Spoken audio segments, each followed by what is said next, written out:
नमस्ते दोस्तों, into profit में आप सभी का हार्दिक स्वागत है। मैं हूं सोमोदीप और अभी वक्त है ईओडी अपडेट का। आज है 28 अगस्त 2020 और आज सितंबर सीरीज का पहला ट्रेडिंग सेशन था और उसके साथ साथ इस हफ्ते का आखिरी ट्रेडिंग सेशन था। तो सितंबर सीरीज के पहले ट्रेडिंग सेशन में एक बढ़िया बाइंग मार्केट में देखने को मिला। निफ्टी बंद हुआ 88 पॉइंट ऊपर 11,647 के लेवल पे और बैंकिंग और फाइनेंशियल स्टॉक्स आज के हीरो रहे, यानी कि स्टार परफॉर्मर रहे। बैंक निफ्टी में देखने को मिला 923 पॉइंट का तेजी और बैंक निफ्टी बंद हुआ 24,523 के लेवल पे। तो आगे का आउटलुक कैसा बन रहा है, मीडियम टर्म और शॉर्ट टर्म में सपोर्ट और रेजिस्टेंस कहां पर है और कौन सा वो सेक्टर है जो कि मार्केट को यहां से ऊपर लेके जा सकता है, कौन से स्टॉक्स आपके रडार में होने चाहिए, जानने के लिए देखते रहिए इस वीडियो को। तो हर रोज की तरह शुरू करते हैं निफ्टी के चार्ट से। आज निफ्टी का वीकली चार्ट देखेंगे क्योंकि आज वीकली क्लोजिंग था। निफ्टी के वीकली चार्ट पर नजर डालें तो ट्रेंड अभी भी क्लियरली ऊपर बना हुआ है। इस हफ्ते का जो बार है वो ये दर्शाता है पिछले कुछ दिनों के ये रेंज बाउंड मूवमेंट के बाद, जो कि एक कॉन्ट्रैक्शन का फेज था, मार्केट ने यहां से एक एक्सपेंशन का फेज स्टार्ट कर दिया है। अगर ग्लोबल मार्केट्स पॉजिटिव रहते हैं तो आते दिनों में 12,130 से 12,350, जो कि कोरोना वायरस के पहले का ये टॉप था, उस टॉप को हम लोग रिविजिट कर सकते हैं या तो इस बार उसको क्रॉस भी कर सकते हैं। और मार्केट के लिए वीकली चार्ट के हिसाब से यानी मीडियम टर्म के लिए जो सपोर्ट है वो है 11,100 का। जब तक 11,100 के ऊपर मार्केट वीकली क्लोजिंग बेसिस पे मेंटेन कर रहा है, मीडियम टर्म के लिए कोई चिंता वाली बात नहीं है। ट्रेंड जो है वो पॉजिटिव बना रहेगा। कोई भी करेक्शन आएगा तो उसमें बाइंग आपको देखने को मिलेगा और आपको भी उस करेक्शन का फायदा उठाते हुए बाइंग करना चाहिए। आते दिनों में 12,150 से लेकर 12,350 तक के लेवल्स आपको देखने को मिल सकते हैं। दोस्तों अभी स्क्रीन के ऊपर आपको निफ्टी का डेली चार्ट दिख रहा है। डेली चार्ट के हिसाब से जो शॉर्ट टर्म के लिए सपोर्ट है वो पहला है 11,340 का, उसके बाद में आता है वीकली सपोर्ट 11,100 का। यानी कि कोई भी करेक्शन अगर आता है तो वो पहला बाइंग दिखेगा 11,340 के लेवल पे और दूसरा जो सपोर्ट आएगा और जो कि मीडियम टर्म के लिए ट्रेंड डिसाइडर लेवल है वो है 11,100 का। डेली चार्ट के हिसाब से जो शॉर्ट टर्म के लिए पहला टारगेट निकल के आता है वो है 11,750 का और दूसरा जो टारगेट वीकली चार्ट के हिसाब से आता है वो है 11,150 का।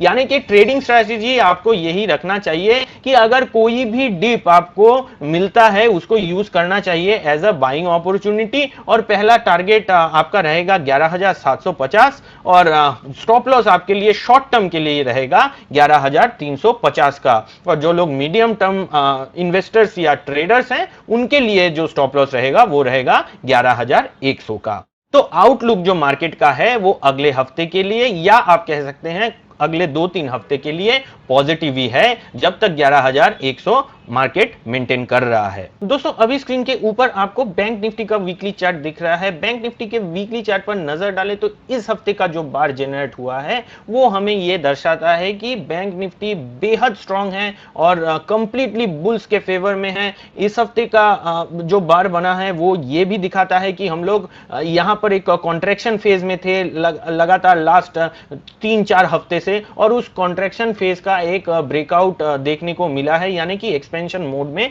बैंक निफ्टी आ गया है। और सपोर्ट जो बैंक निफ्टी का है वो है 23,200 से 23,000 के लेवल का।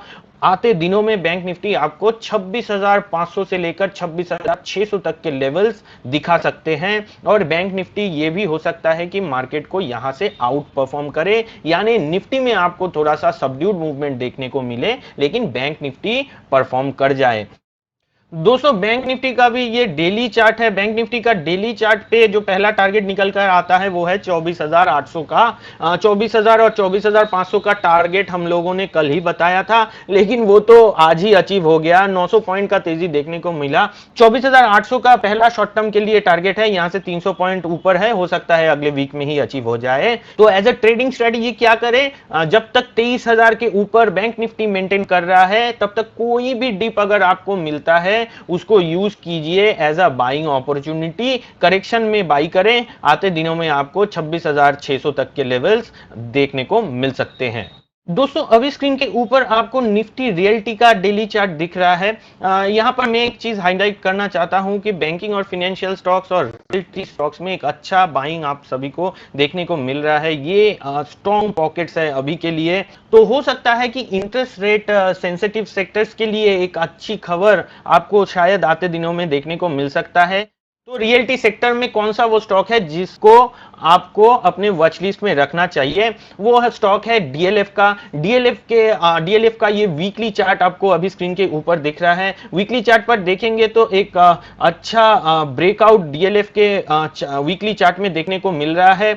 मेरा ये मानना है कि अगर डीएलएफ आपको 165 से लेकर 168 के लेवल तक मिल जाता है तो वहां पर रिस्क रिवॉर्ड आपके लिए बहुत फेवरेबल रहेगा। 165 तक मिलता है तो 154 का स्टॉप लॉस रखेंगे, यानी 11 रुपए का आपका स्टॉप लॉस रहेगा। और मीडियम टर्म के लिए जो टारगेट रहेगा वो रहेगा 200 से लेकर 205 का, यानी वहां से एक 1:4 से भी ज्यादा का रिस्क रिवॉर्ड आपके लिए बनता है। नजर रखिए डीएलएफ में जिस तरह का मूवमेंट है, कोई भी करेक्शन मिले 168 से 165 के लेवल तक यूज कीजिए as a buying opportunity. Stop loss रखिए 154 का। आते दिनों में आपको टारगेट दिखेगा 200 से लेकर 205 का। दोस्तों और एक स्टॉक आपको रेकमेंड करना चाहूंगा, वो भी एक रियल्टी स्टॉक है। गोदरेज प्रॉपर्टी स्टॉक का नाम है। स्टॉक में एक अच्छा बाइंग कल के ट्रेडिंग सेशन में देखने को मिला था। डेली चार्ट पर नजर डाले तो स्टॉक एक रेंज बाउंड मूवमेंट दिखा रहा है 955 से लेकर 840 के लेवल का। जब तक 840 टिका हुआ है, चांसेस आर हाई कि 955 को हम लोग आते दिनों में क्रॉस करेंगे। और जैसे ही 955 के ऊपर ब्रेकआउट देखने को मिलता है तो स्टॉक वहां से एक अच्छा तेजी दिखा सकता है, जो कि स्टॉक को लेके जा सकता है 1050 के लेवल तक। तो नजर रखिए गोदरेज प्रॉपर्टीज के स्टॉक में। अगर आपको कोई भी डिप मिलता है 840 का स्टॉप लॉस रखिए और ऊपर की तरफ पहला टारगेट 955 से लेकर 960 का, और उसको अगर क्रॉस करता है तो 1050 का। तो दोस्तों जैसा कि आप सभी ने देखा कि मेरा मार्केट के ऊपर जो आउटलुक है for the short term and for the medium term वो पॉजिटिव है। जितने भी इंडेक्स या स्टॉक्स में मैंने अपना राय रखा है उनमें मेरे या मेरे क्लाइंट्स के पोजीशंस रह सकते हैं। मेरे व्यू के ऊपर कोई भी ट्रेड इनिशिएट करने से पहले अपने फाइनेंशियल एडवाइजर से जरूर कंसल्ट करें। I wish you all a very happy weekend. Thank you.